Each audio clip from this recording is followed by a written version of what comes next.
Maruti Suzuki 800 ये सिर्फ एक कार नहीं बल्कि एक एहसास थी लोगों के दिलों से जुड़ी हुई। एक समय पर भारत की सबसे अधिक बिकने वाली कार। इस कार ने हर मिडिल क्लास भारतीय का कार लेने का सपना पूरा किया। मारुति 800 तो जैसे कार का पर्यायवाची शब्द बन गया था। कार यानी मारुति 800। लेकिन कैसे अचानक मारुति 800 कार सड़कों से गायब हो गई? क्यों लोगों ने इसे खरीदना बंद कर दिया? क्यों मारुति 800 ने अपनी कार की मैन्युफैक्चरिंग बंद कर दी? आज की इस वीडियो में मारुति सुजुकी 800 की शुरुआत से लेकर अब तक की पूरी कहानी आपको बताएंगे। बस आप वीडियो के आखिर तक हमारे साथ बने रहिए। आजादी से पहले सन 1942 में हिंदुस्तान मोटर्स ने भारत में एम्बेसडर कार की बिक्री शुरू की और इसके अलावा पद्मिनी और महिंद्रा जैसी कार कंपनियों ने भी भारत में दस्तक दे दी। लेकिन ये सभी कार काफी महंगी थी और आम लोगों की पहुंच से दूर थी। सन 1947 में भारत को अंग्रेजों से आजादी मिली और सन 1959 में पहली बार गांधी परिवार ने सपना देखा कि क्यों ना एक ऐसी कार बनाई जाए जिसे खरीदना भारतीयों के लिए आसान हो,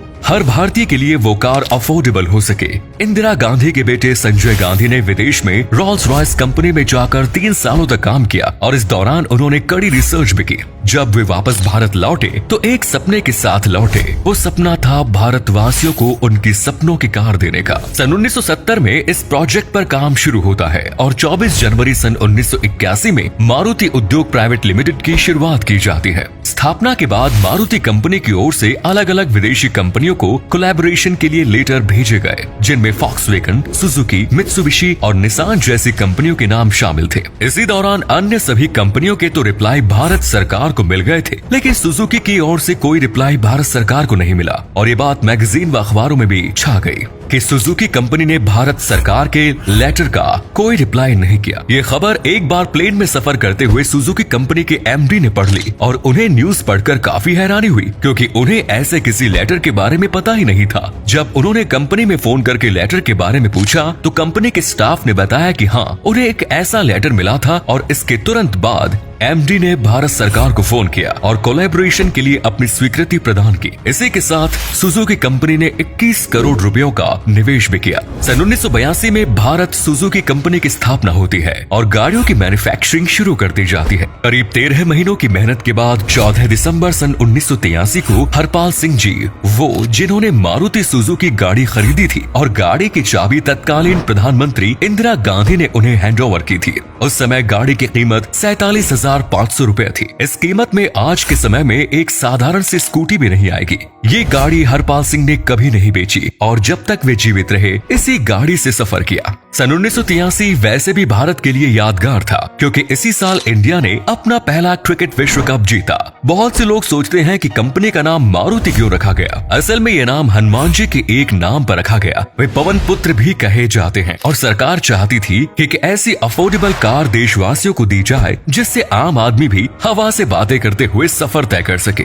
मारुति ने जब अपनी सेल शुरू की तो 10,000 रुपए का बुकिंग अमाउंट रखा और इतने हैवी बुकिंग अमाउंट के बाद भी कंपनी को पहले ही साल 1,20,000 से अधिक गाड़ियों की बुकिंग मिली। अन्य कार कंपनियों ने कहा था कि मारुति सुजुकी 40,000 रुपए में भी ये गाड़ी मार्केट में नहीं बेच पाएगी, लेकिन 1 लाख से अधिक एडवांस बुकिंग मिलने के बाद सभी लोगों का मुंह बंद हो गया। मारुति सुजुकी के नाम के आगे जो 800 लिखा होता है वो इसके इंजन के पावर को दर्शाता है। इस गाड़ी में 800 सीसी का इंजन लगा हुआ था, 3 सिलेंडर थे। ये कार सुजुकी फ्रंटी SS80 से प्रेरित थी। भारत में पहली बार किसी गाड़ी में लाइट फ्रंट व्हील दिए गए थे, जो इसे एम्बेसडर और महिंद्रा जैसी गाड़ियों से अलग बनाती थी। मारुति के पास इतने अधिक ऑर्डर आ गए थे कि लोगों को अपनी पहली गाड़ी खरीदने के लिए 3 सालों तक का इंतजार करना पड़ा। कई बार तो कंपनी ने लॉटरी सिस्टम से लोगों के नाम डिसाइड किए कि आखिर किसको पहली गाड़ी मिलेगी। इसी वजह से उस दौर में गाड़ियों की ब्लैक मार्केटिंग भी शुरू हो गई। सन 1984 में मारुति सुजुकी ने ओमनी वैन लॉन्च की और सन 1985 में मारुति सुजुकी की जिप्सी लॉन्च हुई। हालांकि जो क्रेज लोगों में मारुति सुजुकी 800 को लेकर था वो अन्य किसी गाड़ी को लेकर नहीं देखा गया। सन 1990 के दशक में भारत में हर दूसरी गाड़ी मारुति 800 ही नजर आती थी। ये कार लोगों की पहली पसंद बन चुकी थी। इसके बाद साल 2000 में मारुति सुजुकी ने ऑल्टो कार लॉन्च की और ये कार भी काफी पसंद की गई। आज भी ऑल्टो कार मार्केट में धड़ल्ले से बिक रही है। इस कार को बनाने के लिए मारुति सुजुकी ने 1600 से अधिक इंजीनियर्स की टीम तैयार की, जिनका काम केवल रिसर्च एंड डेवलपमेंट का था। 12 से अधिक पेटेंट मारुति सुजुकी ने फाइल कराए। मारुति सुजुकी ने धीरे धीरे एक इकोसिस्टम डेवलप करना शुरू किया और मार्केट में अपनी पकड़ और मजबूत की। कंपनी ने लोगों को गाड़ी सिखाने के लिए मारुति ड्राइविंग स्कूल खोला, जिससे लोग गाड़ी सीख सके। अब जिस व्यक्ति ने सबसे पहले मारुति की गाड़ी सीखी हो, उसका हाथ उसी कार पर अच्छे से बैठेगा। साथ ही मारुति फाइनेंस और मारुति इंश्योरेंस कंपनी की शुरुआत भी की गई, जिससे लोग अपनी गाड़ियों का इंश्योरेंस करा सके और साथ ही रियायती दरों पर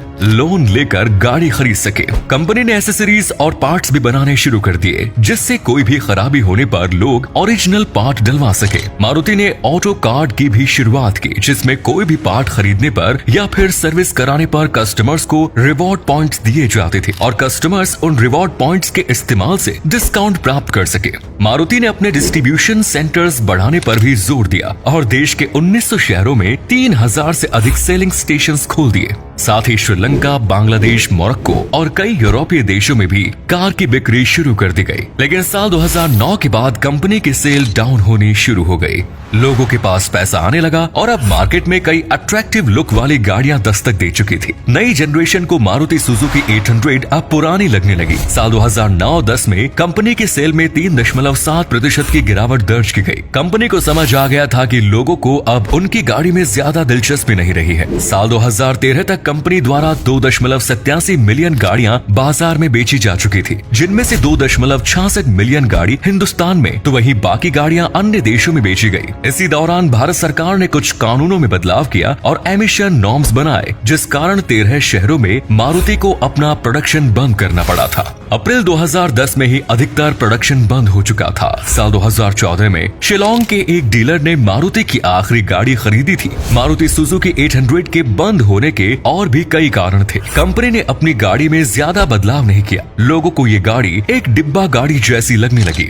साथ ही कंपनी में काम करने वाले लेबर ने यूनियन बनाना शुरू कर दिया और कई प्रोटेस्ट किए। जो समय कंपनी के सीनियर्स को मार्केटिंग में देना चाहिए था, वो समय लेबर्स की शिकायत और क्लेश में जाया हो गया। रोजाना लेबर के नए मुद्दे सामने आ रहे थे। एक बार तो लेबर ने मिलकर अपने सुपरवाइजर की हत्या भी कर दी। इसके अलावा इंटरनेशनल मार्केट में भी मारुति सुजुकी 800 की डिमांड लगभग बंद हो चुकी थी। भले ही मारुति सुजुकी 800 आज सड़कों पर दौड़ती नजर नहीं आती है, लेकिन भारतीयों के दिलों में ये गाड़ी हमेशा जिंदा रहेगी। और आज भी कितने ही लोग ऐसे हैं जिन्होंने ये गाड़ी बेची नहीं है, अपने गैराज में या पार्किंग में इस गाड़ी को स्पेशल जगह दी हुई है। दोस्तों, आपको मारुति सुजुकी 800 कार कैसी लगती है और क्या आपने कभी इसमें सफर किया है? हमें कमेंट्स में जरूर बताएं। और अगर आपको आज की ये वीडियो इंटरेस्टिंग और नॉलेजेबल लगी तो वीडियो को अधिक से अधिक लाइक और शेयर अवश्य करें। आज के लिए इतना ही, फिर मिलेंगे नई वीडियो में। धन्यवाद।